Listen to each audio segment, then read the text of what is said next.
conferencias. ¿Ya? Entonces lo que vamos a ver hoy día tiene que ver con geografía. Geografía humana, perdón. Y el objetivo de la clase es poder conocer o comprender el concepto de demografía y vamos a ver también en la clase del jueves o en alguna clase que va a estar grabada el jueves, algunas tasas de cálculo demográfico, en el fondo cómo calcular cálculo demográfico, que principalmente es dividir y multiplicar, ¿ya? O sea, no es algo muy difícil tampoco, ¿ya? El concepto de demografía viene de demos, que es pueblo o gente, y grafía es estudio de descripción. Por lo tanto, la demografía o la geografía de la población se define como un área en particular de la geografía que se dedica al estudio de la población y sus dinámicas en el territorio. Cómo en el fondo las diversas variables que existen pueden afectar en el aumento o la disminución de la población en el planeta o en un sector en particular, ¿ya?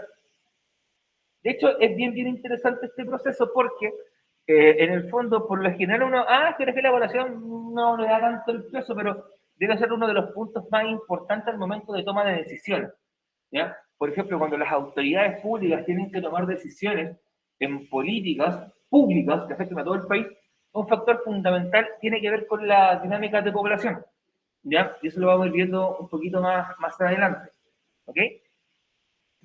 Acá. Algunos conceptos clave de geografía de la población. Esto está en el computador, ¿vale? Está todo digital. Todo esto está en Classroom, está en los apuntes, para que no tengas que escribir tanto. Y más que nada es ponerme atención. Por ejemplo, la distribución de población por género. ¿Cuánta población es hombre? ¿Cuánta población es mujer? Recuerden que esto tiene que ver con el sexo con el cual tú fuiste registrado al momento de nacer. Claro, aquí no me importa cómo te sientes, si te sientes hombre, mujer, intermedio, no lo sé, helicóptero Apache, botella de mineral, me da lo mismo. Es como fuiste registrado al momento de nacer. ¿Ya? Y de hecho, es uno de los factores principales cuando se construye una pirámide de población. ¿Ok? ¿Por qué es tan interesante esta variable? Porque en el fondo, si yo encuentro algún desequilibrio muy importante en población masculina o femenina, tiene alguna razón de ser. Probablemente hay un factor de por medio, puede ser un factor ambiental, puede ser un factor de una guerra, por ejemplo. Generalmente en la guerra tiende a morir un mayor porcentaje de población masculina, por lo tanto, generalmente después de una guerra tiende a haber un descenso de la población generalizado y principalmente de población masculina, ¿ya? Sí, de hecho el hombre también, eso tiene que ver principalmente con la que es la esperanza de vida, ¿ya? El rango etario, ¿ya? También lo vamos a ver en alguna pirámide de población que les voy a mostrar desde internet. Los rangos etarios, cómo está compuesta nuestra población a nivel de generaciones o de edades, ¿ya? Si hay un mayor porcentaje de población menor de 5 años o la población media es mayor a los 40, todo eso tiene que ver con esto, ¿ok? Con el rango etario. Por ejemplo, siempre vamos a encontrar, o por lo general se va a encontrar de que hay un poquito más de mujeres que de hombres, ¿ya? También vamos a encontrar que en algunos lugares, por ejemplo en África, o en algunos lugares de Latinoamérica, existe lo que se llama una pirámide progresiva, donde en el fondo, mientras menor edad tenga, más población de ese rango hay, o sea, hay muchos nacimientos, pero la gente no alcanza a llegar a edades elevadas. Hay pirámides que son regresivas, por ejemplo, donde hay poco nacimiento y mucha gente adulto mayor que vive. Hay algunos que están en un rango intermedio, que son las pirámides que están en transición, ¿ya? Y eso también te explica o te da, en el fondo, a entender hacia dónde tienes que apuntar. Por ejemplo, si tengo pocos nacimientos, bueno, habrá que pensar en por qué tengo pocos nacimientos. Y ahí entra un rol clave en saber cómo incentivo que hayan más nacimientos. O al revés, tengo muchos nacimientos y muchos niños que están muriendo al año y medio. Bueno, ¿cómo hago entonces que quizás no haya tanto nacimiento? ¿Cómo logro que esos niños tengan una mayor sobrevida? Ahí entra la planificación familiar, la medicina en la primera infancia, ¿ya? Y así hay una serie de elementos. Al revés, me doy cuenta que estoy cada vez teniendo población que se está envejeciendo cada vez más. Bueno, tengo que generar que algo que permita que esa gente que ya es adulto mayor, que tiene la tercera edad, que se le llama tradicionalmente, tenga una mejor condición de vida. Que tenga una pensión digna, que tenga una seguridad social como la gente, que tenga acceso a hospitales, a medicamentos, etcétera, etcétera, etcétera. También aquí entran las distribuciones por etnia y por religión, Ya, ustedes recordarán que nosotros en Chile tenemos distintas etnias o pueblos que viven. El pueblo mapuche, el pueblo rapanui, los quechos, los aymara en el norte principalmente, que son los que más nombrados, ¿ya? Bueno, ¿cómo están distribuidos? ¿Dónde viven mayormente? Por ejemplo, nosotros, debido a las caracterizaciones de población, sabemos que la población mapuche o pehuenche vive principalmente en la zona en la parte sur de la región del Biobío, en la región de la Araucanía, ¿ya? Que los ñaguitas, que los aymaras y los quechos se ubican en el norte grande, y así uno va haciendo una caracterización de esta diversidad étnica. Y lo mismo con raza, yo puedo decir, tanto porcentaje de la población chilena es blanca o se denomina blanca, y tanto porcentaje se denomina mestiza, o tanto porcentaje se denomina de color, o indígena. Y eso tiene que ver con una componente racial también. O sea, puedo en el fondo establecer una serie de caracterizaciones. Y eso me permite a mí entender de mejor manera cómo está compuesta la diversidad de nuestro país. ¿Ya? En el caso de la natalidad, tenemos el número de nacimientos. ¿Cuánta gente nace? ¿Nacen muchos? ¿Nacen pocos? ¿Por qué? ¿Tienen sobrevida? ¿No tienen sobrevida? Por ejemplo, los países desarrollados por lo general tienden a tener bajas tasas de natalidad, es decir, tienen pocos hijos por familia, principalmente porque existen componentes de política de planificación familiar. Y cuando hablamos de planificación familiar, por ejemplo, estamos refiriendo a algún uso de métodos anticonceptivos, sean masculinos, sean femeninos. Eh, ¿Por qué? Porque principalmente quiero enfocarme en mi carrera profesional. No conozco hombre que tome anticonceptivo. Pero es que, por ejemplo, de partida, se está en el fondo colocando, se están en etapas de prueba anticonceptivos masculinos vía oral. Se están probando pastillas para hombres, pero, por ejemplo, un método anticonceptivo no es solamente la pastilla. Por ejemplo, el preservativo también es un método anticonceptivo, porque previene la concepción. Pero es totalmente distinto a los métodos que hay para las mujeres. O Ah, sea, el hombre no invade en absoluto su cuerpo o con sea, un sí, preservativo. o sea, si te haces la vasectomía, sí, por ejemplo, que es el único método anticonceptivo 100% efectivo, que es la vasectomía, que en el fondo es que te cortan el conducto por el cuerpo de los espermatozoides. Tanto hombre y mujer deberían ser. Sí, pero ahí ya estamos hablando como de palabras más mayores en cuanto a un método, porque se tienen Ah, como que intervenir, no lo hacen. no, pero el problema que tiene es que en el fondo no es reversible. O sea, es como que ya cerré la fábrica de hijos, chao, y ahí la hago. Es el gran pero que tiene la vasectomía. ¿Ya? Pero hay que recordar que el método anticonceptivo Pero ahora hay una nueva que sí es irreversible. o sea, ¿Sabía? o sea, que es reversible. O sea, claro que se puede, Puede ser, sí, como por tiempo, no sé cómo será en realidad, pero algo leí. tampoco. Pero te recuerda que anticonceptivo se refiere a prevenir la concepción. O sea, en el fondo, aquí entran todos los métodos que en el fondo impiden tener huevos. Eso, para decirlo.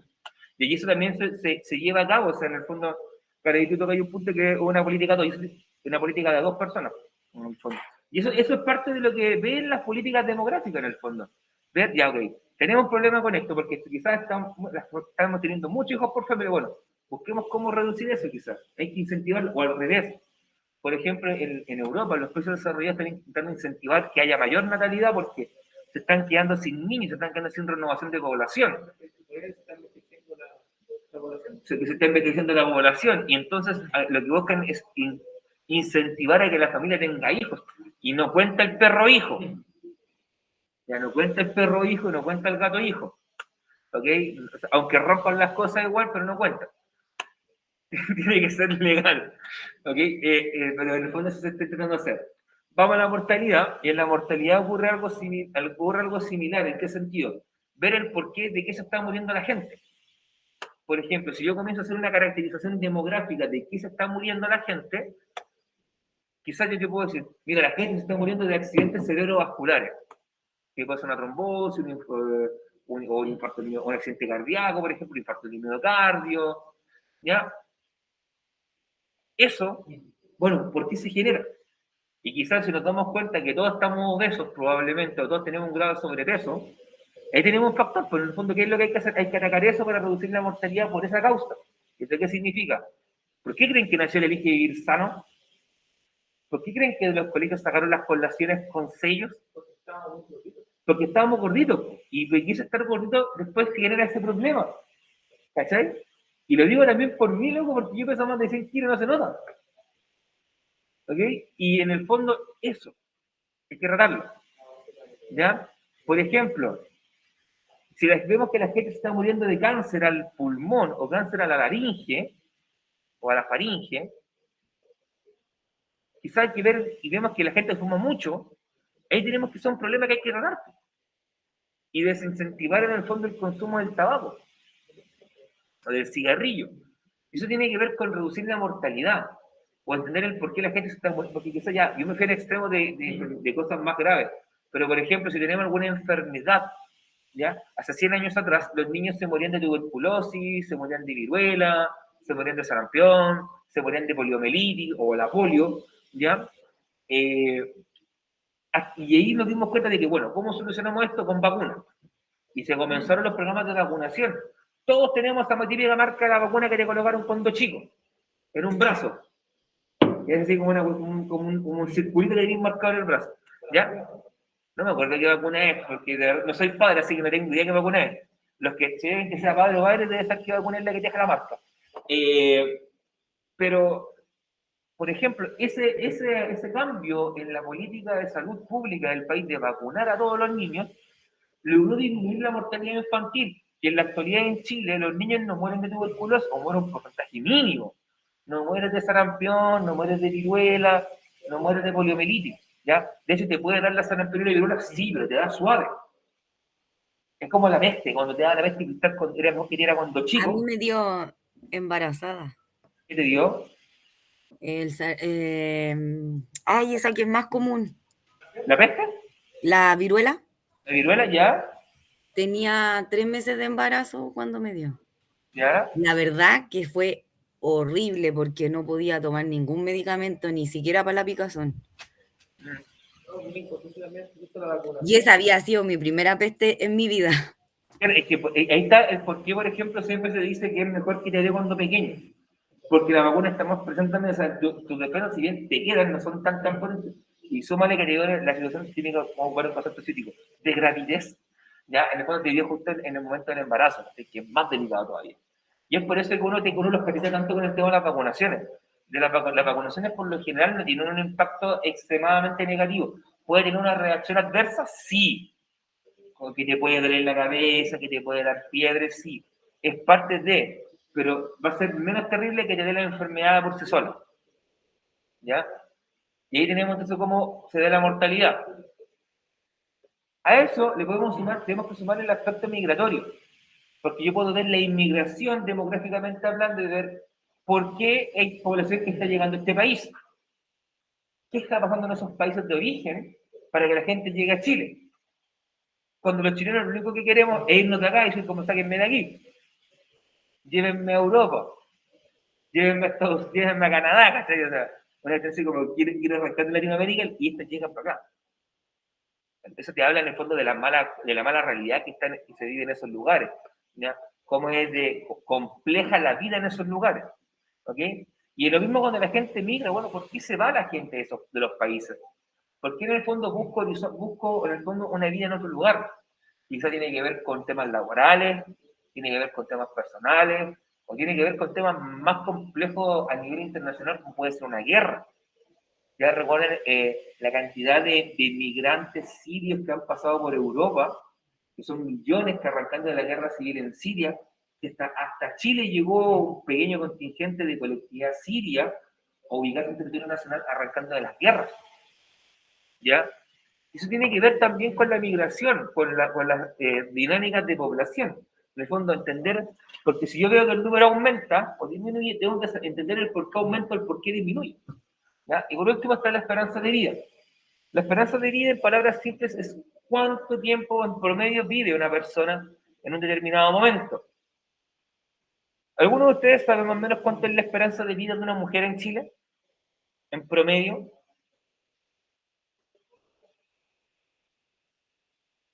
¿O ¿cuánto es la esperanza de vida de un hombre? Un hombre creo que 101 es bastante alto, lo sacan por de la Ok. AFP. Ah, pero no estoy prefiriendo al chistecito de la AFP que nos metieran que creen que somos Matusalén. No. En realidad, ¿Que ¿cuánto? somos qué? Matusalén. Porque sacan muy alto, ¿verdad? Sí, de hecho, la esperanza de vida promedio para una mujer en Chile debe ser de 85 años aproximadamente. ¿Y el 80, hombre tiene más o es lo menos. mismo? El hombre siempre vive menos. Por norma general, siempre los hombres vivimos menos. Son como 81 años. Siempre la mujer vive como 30. Profesor, ¿y por qué se estima en que el hombre vive menos por el tipo de cuidado, por la Mira, alimentación? ya sintiendo una pregunta, mira, pero hay factores históricos por mucho tiempo que fueron el tipo de trabajo que nosotros desarrollamos. Generalmente el hombre desarrolló más trabajo físico, por lo cual su cuerpo se desgasta más rápido, ¿ya? Y eso también significa que está más expuesto a determinadas afecciones, a determinadas enfermedades o problemáticas de salud. Y hay otro factor que hace poco, recuerdo haberlo leído hace un par de tiempo, un tiempo atrás, el hombre tiene un sistema inmunológico más frágil que el de la mujer. La mujer tiene un sistema inmunológico más fuerte. ¿Ya? De hecho, ¿en qué se ve? Probablemente ustedes habrán pasado la siguiente situación. Mujeres con un cuadro gripal. Igual hacen todo lo de la casa, así como que se levantan, hacen comida, hacen todo Es lo de como la la casa, costumbre. y se levantan, hacen todo lo que tienen que hacer, se sentirán pésimos, pero lo hacen igual. Como que le dicen, no es tanto, o sea, me siento mal, pero no tan terrible. El hombre, cuando le pasa, el hombre cae en cama, y se siente horrible, que le duele hasta el pelo, y es como, familia, júntense, estas son mis últimas palabras. Y la eutanasia. De hecho, y yo le digo por experiencia, o sea, yo veo a mi viejo es así, mi mamá le puedo pasar, y yo se va a levantar igual, ¿cachai? Yo no soy tan araraco por esa situación, yo he pasado mucho más tiempo enfermo que mis viejos, mucho más problemas médicos, así que estoy más acostumbrado también a andar enfermo trabajando. Pero, por ejemplo, aquí cuando fueron los temas de las vacunaciones contra el COVID, habían colegas que, oh, me duele la cabeza, me siento mal, me hizo mal la vacuna, hermano, así. La mayoría eran hombres. O sea, ¿hubieron mujeres también que se sintieron mal? Sí. Pero el primer momento fueron más hombres que mujeres. ¿Cachai? Tiene que ver mucho con el sistema inmunológico que uno tenga. Si uno tiene el sistema inmunológico del hombre, por lo general es más frágil que el de la mujer. El hombre más pavo que las mujeres. Sí, de hecho también hay un factor de cierto grado de, como dice Estefano acá, de ser más pavo en el fondo. Hacemos tonteras que las mujeres no hacen. Por ejemplo, te dicen, no te subas ahí, que te vaya a caer. Y lo primero que haces, te subís. Nada, que no pasa nada, no pasa nada. Complejo MacGyver, te subes, haces lo que quieras, y ahí te perdiste un par de años de tu vida, ¿cachai? En un porrazo, te dio la corriente muy fuerte, o los típicos accidentes, ¿ya? Que realmente es más factible que el hombre les pase. Y además de eso, hablando ya más en serio, el tema del tipo de trabajo que realizan también influye, ¿ya? Eh, por ejemplo, hay labores donde un accidente te puede, por ejemplo, un accidente acá en el colegio que te caíste, te pegaste en la rodilla, te pudiste zafar un pie.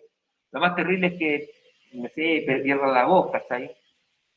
Pero, por ejemplo, en faenas como la minería, por ejemplo, en la muerte, en la pesca, en la muerte, en el trabajo, por ejemplo, de la silvicultura, en las faenas de tala de bosques, también en la muerte. Y son labores que por lo general desarrollan los hombres. Eso ya me lleva a que en promedio la esperanza de vida del hombre sea un poquito inferior. ¿Ya? Ahora bien, ¿cómo se grafican todas estas variaciones y evoluciones que tiene la población en un tiempo determinado, en un momento determinado? Son las famosas pirámides de población, que en el fondo más que pirámides le dicen que pasa el triángulo de población, porque no es un cuerpo geométrico, sino que una figura. ¿Ya? La pirámide de población, ¿qué es lo que hacen? Te permite graficar la distribución de población en base a dos criterios, género y rango etario. ¿Ya? Son los principales criterios que utilizan. En la, en la parte inferior, aquí de esta imagen ustedes pueden ver el porcentaje de población. Acá en la columna de la izquierda están las edades por rangos etarios y las pirámides, las barras horizontales que están acá, lo que representan es la distribución o el volumen de gente por género, ¿ya? En este caso, por lo general, siempre a este lado están los hombres y acá están las mujeres, ¿ya? Por lo general, pero no tiene por qué ser siempre así. Hombres, mujeres, rango etario, porcentaje. Hay tres tipos de pirámides de población que existen. Hay una progresiva, una estacionaria y una regresiva. ¿ya? La progresiva es la que le veo a usted acá como ejemplo, que tiene la base ancha y se va angostando hacia arriba. Eso significa que tiene mucha gente en los rangos más bajos de edad y poca gente en los rangos con mayor edad. Es propio de un país subdesarrollado, es propio de un país africano, de muchos países de Latinoamérica y de algunos países del sudeste asiático, ¿ya? La pirámide estacionaria es la que se le da a los países que están en vías de desarrollo. Tiene una forma de trapecio, en el fondo, y vamos a ver más o menos a qué me refiero con forma de trapecio. Creo que dice trapezoide, pero en fin. Van a que tiene una forma media rara, en el fondo, que es como la base, base más angosta, el centro un poco más ancho y la parte superior no tan angosta, pero tampoco tan grande. La vamos a ver en mi imagen.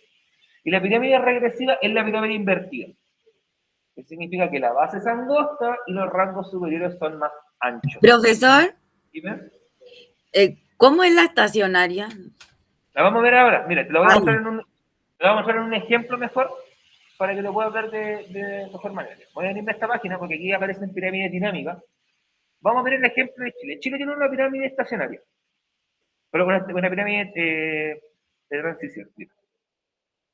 A ver si abre. No, por aquí Argentina. Ahí está. Ahora crece un poquito. Ya, aquí fíjense en esta pirámide que se ve acá. Esta es la de Chile. Acá tenemos en color azul los hombres y en color rojo las mujeres. ¿Ya? ¿Te das cuenta que esta es la forma de una pirámide estacionaria? La qué raro. base, sí es rara, vamos a ver cómo evoluciona.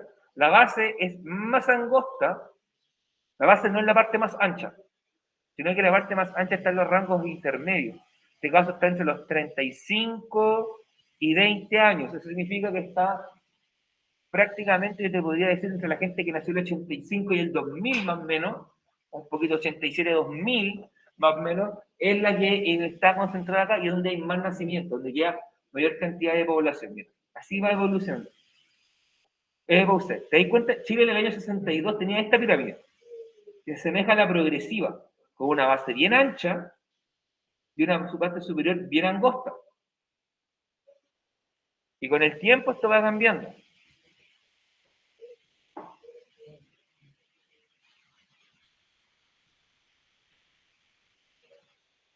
Fíjate que ya como en el año 2000 comenzamos a cambiar la forma, y ya la base no es lo más ancho, sino que ya está en los rangos un poquito más arriba. Y va, y va, y va, y va, y va. Y ahí vamos a quedar en esa forma más o menos. ¿Ya? Esta se le llama una pirámide en transición, ves que se va moviendo, se está moviendo en el fondo de pasar de una lógica de este estilo, va avanzando y va a llegar después a una pirámide de carácter regresivo. ¿Ya? ¿Qué significa eso? Que vamos a terminar probablemente en una situación como esta.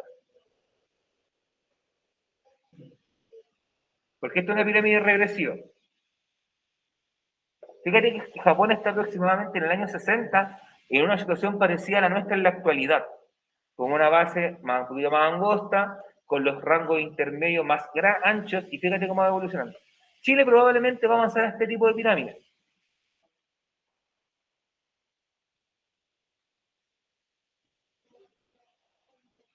Y te das cuenta cómo la pirámide ya está prácticamente invertida, donde la parte más angosta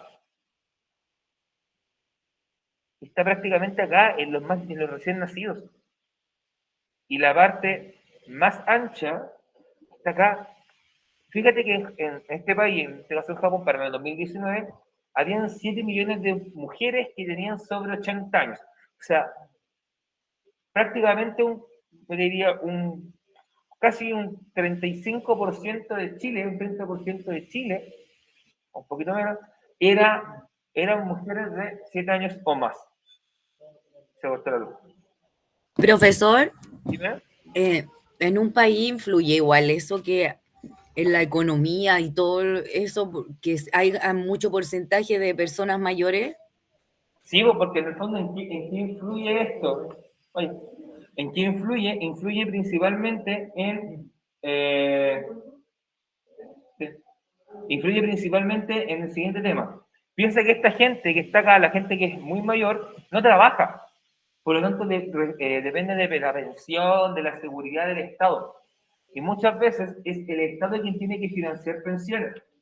porque quizás no, el dinero no le alcanza. Entonces, ¿qué es lo que ocurre? Yo tengo que financiar, necesito gente que trabaje, perdón, muy bien, necesito gente que trabaje. Pero si la gente que trabaja es menos de la gente que necesita jubilación, me va a ser cada vez más difícil poder pagarle la jubilación o la ayuda social a esta gente adulta. Por lo tanto, yo requiero tener siempre un volumen constante de renovación de gente que esté trabajando para así, de esa manera, eh, para así de esa manera, eh, tener lo que se llama la renovación de población. Porque si no hay renovación de población, el país va a entrar en crisis. Porque no vamos a tener, el Estado no va a tener de dónde sacar dinero. Porque recuerden que el Estado, en el fondo, reúne dinero a través del cobro de impuestos. Y le cobra impuestos a la gente, a la compra-venta de la gente, y todo ese jaleo. Va por ahí. Por eso es tan importante tener población que se renueve. ¿Ya? Y ahora vamos a hacer un último ejemplo. Vamos a elegir un país. Porque siempre coloco países de. A ver, ¿puedo ver aquí? Ahí está Haití. Vamos a ver cómo evoluciona la pirámide de Haití. Fíjate que la pirámide de Haití parte con características progresivas. ¿Te das cuenta? Base ancha, una cima bien angostita. Aquí en el fondo está subiendo este proceso. Sigue teniendo una forma progresiva, pero como que está en un cierto punto como bombando, como que está siendo cada vez más proporcional en el fondo de la subida. Así. ¿Ya? Voy a mostrar un último ejemplo de un país con una pirámide regresiva. Y tendría que ser.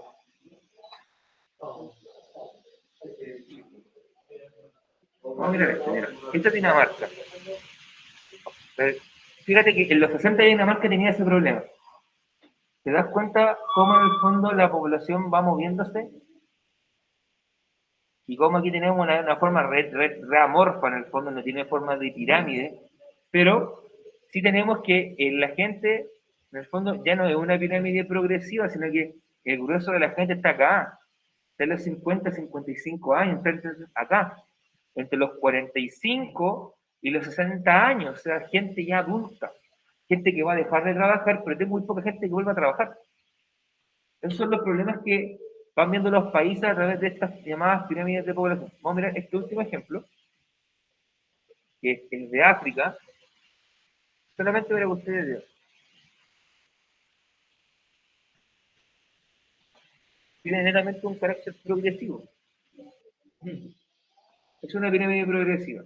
La pirámide que por lo general es más compleja de analizar es la de transición porque tiene de todo un poquito. ¿Ya? Ok, vimos unos cuantos ejemplos de pirámide. Aquí tienen más o menos los dibujos. ¿Ya? Las estacionarias se refiere a que están de fondo transformándose, ¿ya? Tienen una progresiva, una regresiva y un estacionario de transición, ¿ya? Ahora bien, ¿qué nos permite en el fondo inferir o qué información nos permite sacar, extraer una pirámide de población? Distintas información, por ejemplo, a nivel de salud pública, ¿ya? Por ejemplo, yo puedo sacar conclusiones si están funcionando las políticas, por ejemplo, de acceso a salud pública, ¿ya? A nivel de natalidad y mortalidad, si me doy cuenta que de un momento a otro, que yo comencé a aplicar el programa de salud pública, comenzaron a disminuir de manera significativa las muertes infantiles, bien, pues logré el objetivo de disminuir las muertes infantiles, por lo cual menos niños se me están muriendo. Quizás logré aumentar o disminuir la natalidad, según sea mi objetivo. Si yo quería, por ejemplo, que las familias tuvieran 2 hijos por familia, y lo logré, bueno, tuvo un efecto positivo. Logré que disminuyera quizás de 5 a 3, también logré un efecto, depende de qué yo esperen en cada momento. ¿Ya? Volvemos al tema de la planificación familiar. Este concepto lo que nos permite es entender o tener claridad con la planificación familiar. Desde ese punto de vista, por ejemplo, ¿cuándo quiero tener hijos? ¿En qué momento de mi vida? ¿En qué momento quizás de mi desarrollo personal, profesional? Y eso yo lo puedo definir a través de políticas. ¿Ya? O sea, hay políticas públicas que me ayudan a eso. Por ejemplo, política pública como, por ejemplo, masificar en los consultorios la entrega de preservativos a jóvenes. una estrategia, por ejemplo, para intentar disminuir el embarazo adolescente. ¿Ya? El concientizar a la familia, que se hable en las escuelas, por ejemplo, que a las jóvenes también, por ejemplo, o relacionado con esto, que para disminuir el número de mujeres que sufren el virus del papiloma humano, la vacunación sobre esto, ¿ya? Por ejemplo, que es un tipo que generaría el cáncer, es una de las fuentes que genera el cáncer cervicuterino en la mujer, ¿ya? Eso, como se vio a través de la experiencia de la población, de la dinámica de población, se fueron tomando medidas para incentivar en el fondo políticas públicas que disminuyeran estas condiciones que en el fondo pueden generar mortalidad innecesaria, ¿ya? O una, mejor dicho, una mortalidad que se podría en el fondo haber evitado, ¿ya? También poder ver las condiciones de vida. Por ejemplo, si tengo gente que está viviendo más, es porque las condiciones de vida están mejorando, en teoría, porque está resultando más accesible los bienes y los servicios, política pública, entre otros elementos. ¿Ok? También me permite ver si hay renovación de población. ¿Qué significa eso? Si por cada persona que fallece nace un niño, que en el fondo ese niño va a poder en el fondo reemplazar a ese adulto mayor. Porque recuerden que en muchos países, sobre todo en estos países europeos, por mucho tiempo funcionó un sistema de AFP o de provisión social de reparto, donde se genera un pozo común y se va sacando en relación a lo que tú ganabas, se va entregando una pensión, se te entrega una pensión, ¿ya? Y de esa manera, ¿qué ocurría? La pensión con la que le pagaban a mi abuelo la estaba pagando mi padre con sus impuestos. Y cuando mi padre se pensionara, yo le iba a pagar con mi sueldo. Y cuando yo tenga que pensionarme, me la va a pagar mi hijo o mi nieto, y así sucesivamente. De fondo era como, cada generación iba echándole este pozo común para poder pagar las pensiones del resto. Por eso se habla de una pensión de reparto, donde el pozo común se reparte entre todos de manera proporcional. ¿Ya? No como en Chile existe este sistema de capitalización individual, que hemos dado cuenta que para lo único que ha servido es para enriquecer a unos pocos, y nosotros tenemos una pensión de miseria. ¿Ya? O sea, cuando la pensión promedio en este país es de 300 lucas, la de las mujeres es de 200.000 pesos, es que algo está mal. ¿Ya? Y también podemos ver la distribución por sexo de la población de un determinado territorio. Este y mucho más, o sea, llegué a nombrar algunos puntos que tú puedes conocer a partir de lo que es la información que te entregan las pirámides de población. ¿Dudas, preguntas, consultas, inquietudes hasta acá?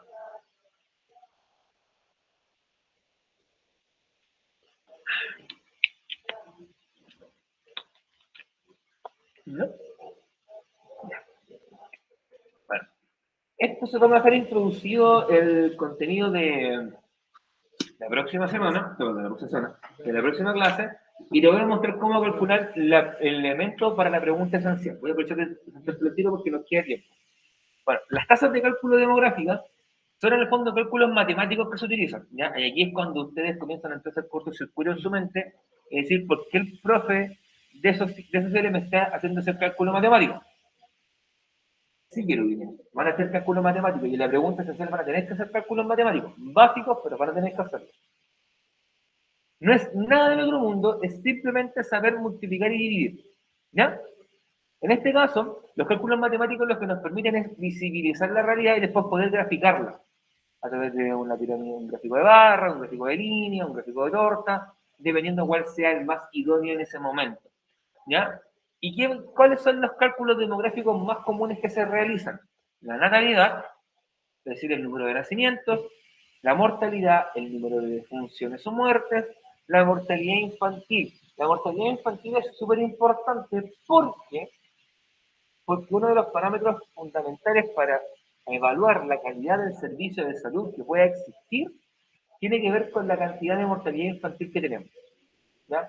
La mortalidad infantil tiene que ser mínima, tiene que quedar reducida solamente a condiciones de inviabilidad total, de que ese recién nacido venía, en el fondo, destinado a fallecer en el momento, utilizándose se desarrolló bien, tuvo un buen desarrollo embrionario, qué sé yo, ¿ya? O lamentablemente le tocó la mala fortuna de nacer con una condición médica que era prácticamente imposible de tratar. Pero solamente, o sea, no se nos puede morir un recién nacido porque le dio guatita, le dio diarrea, ¿ya? No. O porque no quiso tomar leche.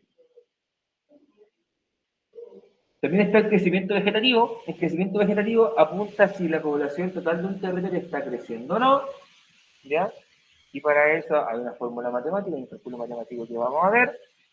El porcentaje o la media de población que migra de un país, perdón, la que migra, que llega a un país, la media que migra o sale de un país, luego está la densidad de población, que es la cantidad de habitantes que vive en un kilómetro cuadrado, ¿ya? ¿Y por qué en el fondo se calcula esto? Porque esto nos permite observar cambios y proponer cambios, ¿ya? Si yo veo que la natalidad aumenta, bueno, ¿por qué está aumentando? La mortalidad está aumentando, ¿por qué está aumentando? El crecimiento vegetativo es negativo, es decir, que estamos perdiendo población en vez de aumentarla, hay que ver por qué. Y en el fondo, esto es lo que hace darte las luces de alerta, o decirte, ok, acá hay que mirar, acá hay que revisar, porque si no, vamos a tener algún problema, compadre. Es tan sencillo como eso. Y ahora en particular, me quiero ir solamente a una expresión, porque quiero que veamos la que hace referencia a la pregunta esencial, una de las preguntas esenciales, que es el crecimiento vegetativo.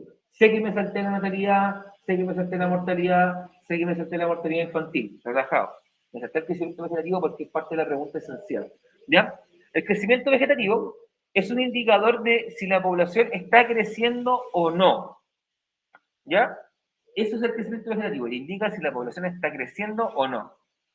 Si el crecimiento vegetativo es positivo, es decir, te da un valor que está en la recta numérica del 0 hacia la derecha, aplicando conceptos matemáticos, significa que la población está creciendo. Si el crecimiento vegetativo es negativo, lo que significa que esté del 0 hacia la izquierda de la recta numérica, significa que la población está disminuyendo, está decreciendo. O sea, el resultado puede ser positivo o puede ser negativo.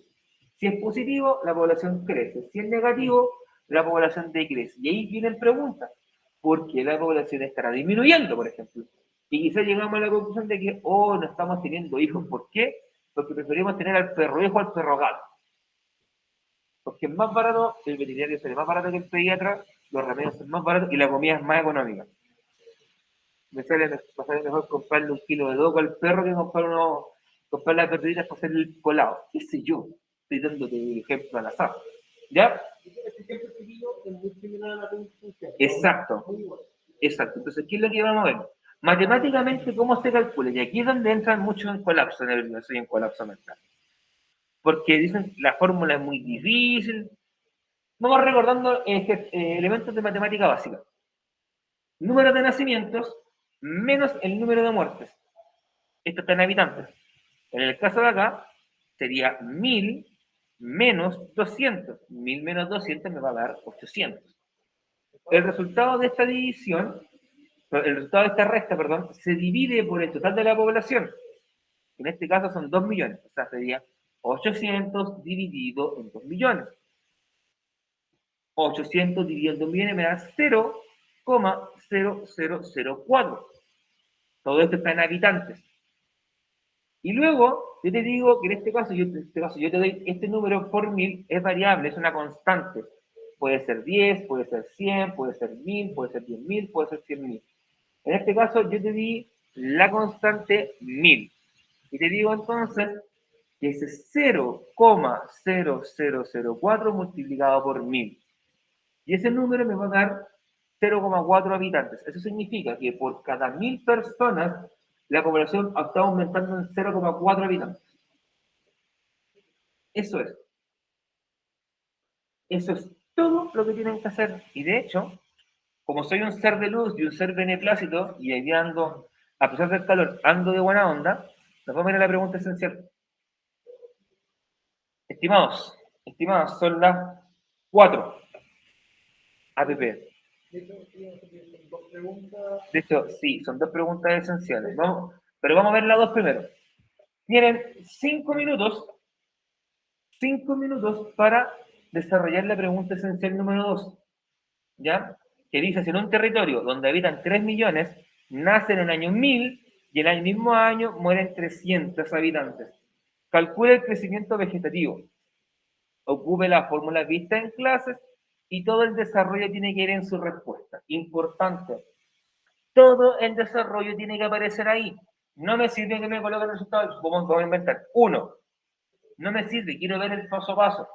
Quiero ver, voy a volver acá, quiero ver que realicen esto. ¿Ya? Porque no me sirve que saquen el resultado, porque si sacan el resultado, lo que va a pasar es que se lo pueden pedir a un compañero y lo copiar el resultado y chao. No tiene ningún brillo. Así que quiero que lo hagan, ¿ya? Y antes de cortar la grabación, la pregunta 1 está acá, es una gráfica, donde tienen que en el fondo responder la pregunta que se les propone acá. Acá hay tres afirmaciones y ustedes ven cuál o cuáles de esas afirmaciones son correctas, según lo que aparece en esta gráfica. ¿Ya? Si Ofa no puede cortar la grabación, no.